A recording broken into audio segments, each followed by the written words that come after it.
میرے بھائیو احترام دوستو بزرگوں،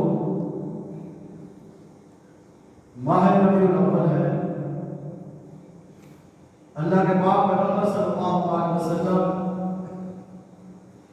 اس کائنات کے اندر تشریف لائے، تو آپ کا تشریف لانا، آپ کا اس کائنات کے اندر آنا، یہ آپ کی ولادت با سعادت ہے۔ سب سے پہلے تو یہ بات قابل فہم ہے، میلاد کہتے ہیں کس کو ہے، ولادت کہتے ہیں کس کو ہے؟ اللہ کے پاک پیغمبر صلی اللہ علیہ وسلم کا اپنے اماں کے بطن اطہر سے اس کائنات میں تشریف لانا، یہ میلاد ہے، یہ ولادت ہے۔ اور اللہ کے نبی صلی اللہ علیہ وسلم اس کائنات کے اندر تشریف لائے۔ دنیا کا کوئی ایسا انسان موجود نہیں جو اللہ کے پاک پیغمبر صلی اللہ علیہ وسلم کی ولادت کا انکار کرے۔ ہر فرقے، ہر مذہب، ہر جماعت، ہر گروہ سے تعلق رکھنے والا شخص اللہ کے پاک پیغمبر صلی اللہ علیہ وسلم کی ولادت کو مانتا ہے، آپ کے میلاد کو مانتا ہے۔ رہی یہ بات کہ اللہ کے پاک پیغمبر صلی اللہ علیہ وسلم کی ولادت صرف ماننے کی حد تک ہے۔ ولادت مانی جاتی ہے، اپنائی نہیں جاتی۔ اپنانے والی کیا چیز ہے؟ اپنانے والی سیرت طیبہ۔ ولادت کا تعلق ایک مخصوص وقت کے ساتھ ہے، ایک مخصوص دن کے ساتھ ہے، ایک مخصوص سال کے ساتھ ہے۔ لیکن اللہ کے پاک پیغمبر صلی اللہ علیہ وسلم کی سیرت کا تعلق انسان کی پوری زندگی کے ساتھ۔ اللہ کے نبی صلی اللہ علیہ وسلم کا چلنا، پھرنا، اٹھنا، بیٹھنا، اخلاق و افعال، معاشرتی زندگی، تجارتی زندگی، ازواجی زندگی، اس کا تعلق اللہ کے نبی صلی اللہ علیہ وسلم کی سیرت طیبہ سے ہے۔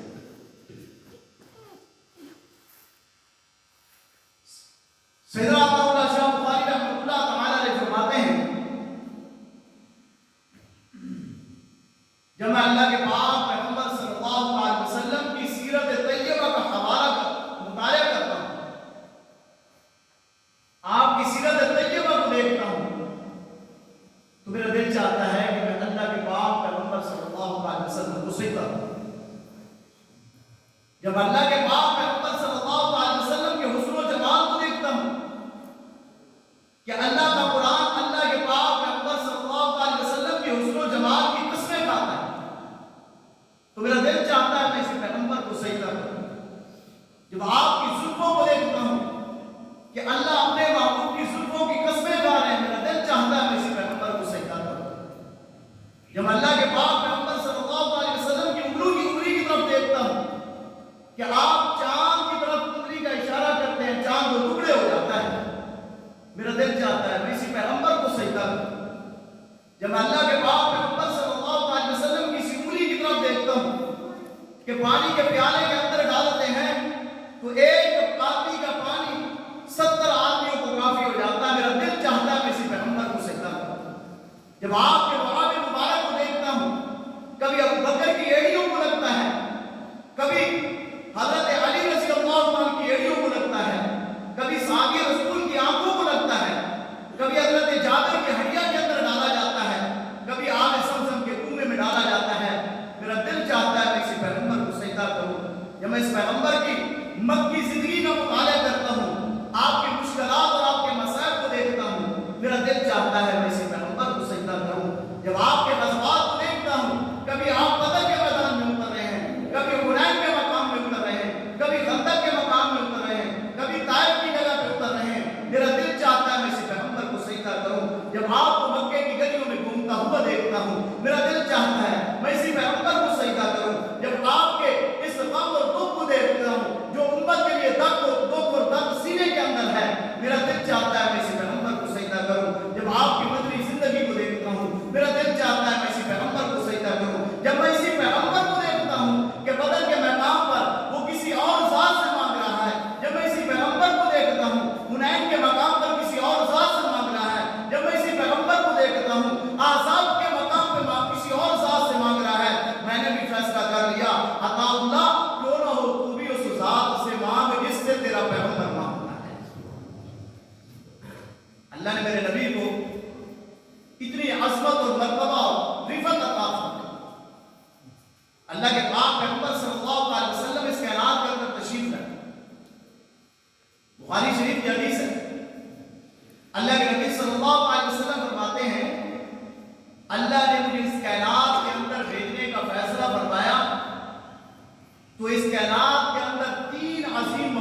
انسانیت اللہ نے اس کو چنا ہے. پھر نوع انسانیت میں سے اللہ رب العزت کے ہاں عظیم جماعت انبیاء علیہ السلام کی ہے. پھر اللہ رب العزت نے انبیاء علیہ السلام کو چنا میرے انتخاب کے لیے. پھر ان انبیاء علیہ السلام سے کے اندر سب سے افضل اکمل احسن اجمل جو نبی ہیں وہ ابراہیم خلیل اللہ ہے. پھر اللہ نے میرے انتخاب کے لیے ابراہیم خلیل اللہ کو چنا. پھر ابراہیم خلیل اللہ کے دو بیٹے ہیں جناب اسماعیل اور جناب اسحاق علیہ السلام. اللہ نے میرے انتخاب کے لیے اسماعیل کو چنا. اسماعیل کے کئی قبائل ہیں. اللہ نے بنو کنانہ کو چنا. پھر بنو کنانہ کے کئی خاندان ہیں. اللہ نے بنو قریش کو چنا. بنو قریش میں سے اللہ نے عبد المطلب کو چنا. پھر عبد المطلب کے 10 بیٹے ہیں. اس میں سے اللہ نے عبداللہ کو چنا اور عبداللہ کے گھر اللہ نے محمد رسول اللہ کو بھیج دیا. اور پھر اس روئے زمین پہ جو سب سے قیمتی جگہ جو سب سے قیمتی مقام تھا وہ جس پر کعبۃ اللہ موجود ہے, بیت اللہ موجود ہے, اللہ رب العزت نے میرے انتخاب کے لیے اس جگہ کو چنا. پھر بالکل اس کے جو قریب جگہ تھی اللہ نے میرے انتخاب کے لیے اس جگہ کو چنا. آج بھی اس جگہ پہ لکھو پہلاد ہی مولد النبی صلی اللہ علیہ وسلم. یہ وہ مقام ہے, یہ وہ جگہ ہے جہاں اللہ کے نبی صلی اللہ علیہ وسلم کی پیدائش ہوئی. اب اہل مکہ نے اس جگہ پہ لائبریری بنا کے رکھی ہوئی ہے, کتب خانہ بنایا ہوا ہے, لیکن یہ ابھی بھی وہ لگی ہوئی ہے. بورڈ آویزہ ہے کہ اللہ کے پاک محمد صلی اللہ علیہ وسلم کی ولادت ہوئی. اللہ کے نبی صلی اللہ علیہ وسلم اس کائنات کے اندر تشریف نہیں لائے گا. آپ کا نور نبوت آپ کے اجزاء و احباب سے پیشانی پر چمک رہا ہے. علماء نے کتابوں کے اندر لکھا ہے جناب ہاشم کی پیشانی پہ نور نبوت چمکتا تھا اور ایسی لہجیں نکلتی تھی کہ لوگ دور دراز سے ان کی پیشانی کو ان کے چہرے کو دیکھنے کے لیے آتے تھے. حتیٰ کہ ہرقل روم نے جناب ہاشم کی طرف یہ پیغام بھیجا کہ میں اپنی بیٹی کا رشتہ آپ کو دینا چاہتا ہوں. جناب ہاشم نے یہ کہہ کر انکار کر دیا کہ ہمارے خاندان کے وقار کے خلاف ہم باہر نہیں نسبت ہے. پھر یہی نور نبوت جناب عبد المطلب کے پیشانی پر منتقل ہو گئی. عبد المطلب کے ساتھ بھی یہی معاشرہ, لوگ دور دراز سے آپ کو دیکھنے کے لیے, اور یہی پہ نور نبوت جناب عبداللہ کی پیشانی پر. حتیٰ کہ ایک عورت کہنے لگی عبداللہ میں تم سے نکاح کرنا چاہتی ہوں. جناب عبداللہ نے کہہ کر انکار کر دیا کہ ہم آبا و اجداد کے وقار کے خلاف سمجھتے ہیں. کچھ دن گزرے, جناب آمنہ سے نکاح ہو, جناب عبداللہ کا حضرت آمنہ سے نکاح ہو, تو وہ عبداللہ کا جو نور تھا اما آمنہ کے بدن اطہر کے اندر منتقل ہو. وہی عورت بعد میں دیکھتی ہے کہ عبداللہ کے جو پیشانی پر نور نبوت تھا اب وہ موجود نہیں, وہ منتقل ہو چکا ہے. اس عورت نے اب جناب عبداللہ سے کہا عبداللہ میں عام عورت نہیں ہوں, تورات کی عالمہ, انجیل کی حافظہ, زبور میرے سینے کے اندر موجود ہے. میں نے کتب سماویہ کے اندر پڑھا ہے کہ اللہ کے پاک محمد صلی اللہ علیہ وسلم اس کائنات کے اندر تشریف لائیں گے, مکہ کی دھرتی پر آئیں گے, خاندان بنو عبد المطلب سے ہوں گے. اور میں نے یہ کتابوں کے اندر پڑھا ہے. تو میری خواہش یہ تھی کہ میں تمہارے ساتھ نکاح کرتی. جو آخری نبی اس کائنات کے اندر تشریف لاتے تو میرے بدن اطہر سے میرے ذریعے سے اس کائنات میں تشریف لاتے. آپ اگر آپ کہو بھی صحیح تو پھر بھی میں نکاح کرنے کے لیے تیار ہوں, کیونکہ وہ نور نبوت کسی اور کے بدن اطہر کے اندر منتقل ہو چکا ہے. جبکہ حضرت عبداللہ کا نکاح اما آمنہ سے ہو چکا تھا اور اما آمنہ کے بدن اطہر کے اندر اللہ کے پاک محمد صلی اللہ علیہ وسلم کے جسم مبارک آ چکا تھا. علماء کی کتابوں کے اندر لکھا ہے حضرت اما آمنہ سلام اللہ تعالی علیہ فرماتی ہیں اللہ کے پاک محمد صلی اللہ علیہ وسلم میرے بدن اطہر کے اندر آئے, میری زندگی کے حالات تبدیل ہو گئے.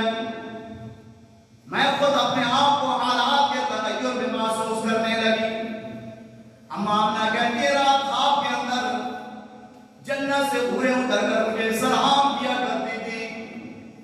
اما آمنہ کہتی ہے انبیاء علیہ السلام کے ازواج مطہرات کے ساتھ مصافحہ ہوا کرتا تھا. یہاں تک نہیں فرمایا اما آمنہ کہتی ہے مکہ کی سنگلاخ وادیوں میں چلا کرتے تھے.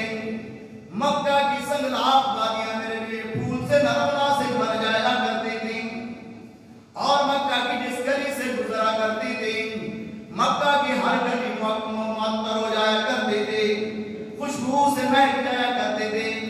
اما آمنہ کہتی ہے کنویں سے پانی لینے کے لیے جاتی تھی تو کنویں کا پانی بھی استعمال کے لیے کنویں کے کناروں پر آ جایا کرتا تھا. لوگوں نے شکایت کی عبد المطلب آپ کی بہو اپنے جسم کو مزین کر کے اپنے آپ کو آراستہ کر کے معطر ہو کر مکے کی گلیوں سے بیوہ ہے, لوگ باتیں کریں. حضرت عبد المطلب تشریف لائے. اما ہم نے سے پوچھا بیٹی آمنہ کیا ہوا؟ لوگوں کی باتیں سننے میں آ رہی ہیں. اما آمنہ کہتی ہیں ابا جان یہ میرا کوئی کمال نہیں, یہ اس ذات کا کمال ہے جو میرے پیٹ کے اندر موجود ہے. آئے نہیں اللہ فرما رہے ہیں لم یجدک یتیما فآویٰ. اس کائنات کے اندر تشریف نہیں لائے. کائنات کے اندر برکتوں کا نزول پہلے سے ہو چکا, کائنات کے اندر تبدیلی پہلے سے ہی ہو چکی ہے. حضرت اما آمنہ کہتی ہیں جس رات کے اندر اللہ کے پاک پیغمبر صلی اللہ علیہ وسلم تشریف لائے گھر کے اندر فقر و فاقہ کا یہ عالم تھا کہ چراغ جلانے کے لیے تیل بھی موجود نہیں تھا. اما آمنہ کہتی ہے میں نے اپنی آنکھوں سے دیکھا اللہ نے مشرق و مغرب کو معطر فرما دیا, جنوب و شمال کو روشن کر دیا. ساری کائنات کے اندر میرے گھر سے روشنی اٹھی جس نے پوری کائنات کو روشن کر دیا. اما آمنہ کہتی ہے رات خواب کے اندر میں نے کسر و کسرا کے محلات کے کگرے دیکھے, 14 کگرے ڈوبتے ہوئے مجھے نظر آئے. یہ میرا کمال نہیں تھا, اس عظیم ہستی کا کمال تھا. اللہ کے باپ پیغمبر صلی اللہ علیہ وسلم اس کائنات کے اندر تشریف لائے. اما آمنہ کہتی ہیں بچہ اس کائنات کے اندر آتا ہے, روتا ہے, چیختا ہے, چلاتا ہے. اللہ کے محبوب صلی اللہ علیہ وسلم اس کائنات کے اندر تشریف لائے, روئے نہیں. اما آمنہ کہتی ہیں آنکھوں سے میں نے ماجرا دیکھا. اللہ کے باپ پیغمبر صلی اللہ علیہ وسلم سر سجود ہو گئے. میں نے اپنے کان اللہ کے محبوب کے منہ مبارک کے قریب کیے, میں نے عجیب و غریب بات سنی. اما آمنہ کہتی ہیں اللہ کے محبوب صلی اللہ علیہ وسلم کے متعلق کہ میرا عظیم بچہ یہ عظیم ہستی سر سجود ہو کے اللہ سے کیا مانگ رہا ہے, اے الہ العالمین میری امت کی شکلوں کو وصف نہ کرنا, میری امت کو سابقہ امم کی طرح ان کی صور اور بندر کی خنزیر کی شکل نہ بنا دینا, میری امت کو سابقہ امتوں کی طرح پتھروں سے ہلاک نہ کرنا, پانی کے اندر نہ ڈبونا, ہواؤں کے ذریعے سے نہ ہلاک کرنا. اے الہ العالمین امت گناہگار ضرور ہوگی, گناہوں کے اندر مبتلا ضرور ہوگی, پر میری امت کے گناہوں کی طرف نہ دیکھنا, میں محمد رسول اللہ کی روتی ہوئی دعاؤں کی طرف دیکھ لینا. آتے ہی امت کے لیے دعا کریں. آج امت پتہ ہے آپ کس راستے میں چلتے ہیں. اللہ کے نبی کی خوشی کے نام پر ہم موسیقی چلا رہے ہیں, اللہ کے نبی کی آمد کی خوشی کے نام پر ہم ڈانس گانا بجا رہے ہیں. امت اس راستے پہ چلتا ہے. حضرت اما آمنہ رضی اللہ تعالیٰ عنہا کہتی ہیں اللہ کے بعد پیغمبر صلی اللہ علیہ وسلم اس کے نام کے اندر تشریف لائے. ماں ہوتی ہے, ماں کے اندر بڑے بڑے خیالات ہوا کرتے ہیں. اما آمنہ کہتی ہے میں تصورات کی دنیا کے اندر چلی گئی. میں نے تصور میں یہ سوچا کہ آج عبداللہ بھی زندہ ہوتے, اپنے لخت و جگر کو اٹھا لیتے, اپنے سینے سے لگاتے, اپنے کندھے پہ بٹھا کر مکہ کی گلیوں کے اندر گھماتے. آج اپنے لخت جگر کو خوشبو لے کر دیتے, کھلونے لے کر دیتے, اچھی پوشاک لے کر دیتے. ابھی اسی تصورات کی دنیا کے اندر تھے. غیر سے آواز ہے آمنہ, پریشان ہونے کی ضرورت نہیں ہے, میرا محبوب ہے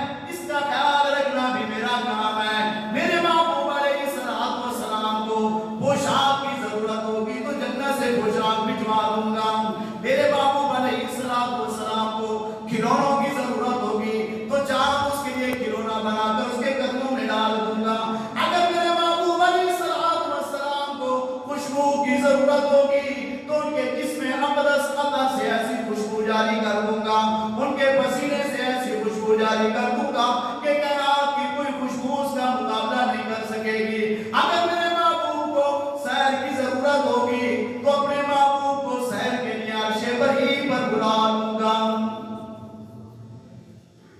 پریشان ہونے کی ضرورت نہیں ہے۔ امامنا کہتی ہے میں نے دیکھا اپنے لفظ جگر کو اور میں نے دیکھا کہ میں نے آج تک ایسا حسین خوبصورت بچہ نہیں دیکھا۔ ابھی آمنہ موجود تھی، ایمن آ گئی، انہوں نے دیکھا میں نے بھی ایسا خوبصورت بچہ نہیں دیکھا۔ عبد المطلب کو اطلاع ملی، وہ بھی آ گئے، اللہ کے پاک پیغمبر صلی اللہ علیہ وسلم کے حسن و جمال کو دیکھ کر کہنے لگے میں بڑے بڑے بادشاہوں کے بچوں سے ملا ہوں، رب کعبہ کی قسم ایسا خوبصورت بچہ آج تک میں نے نہیں دیکھا۔